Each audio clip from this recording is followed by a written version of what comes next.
coconut powder, add coconut powder and roast it 2 minutes.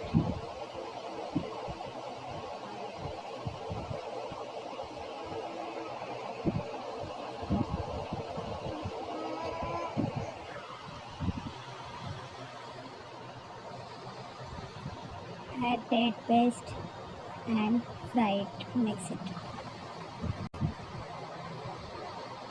Let it cool and make the balls.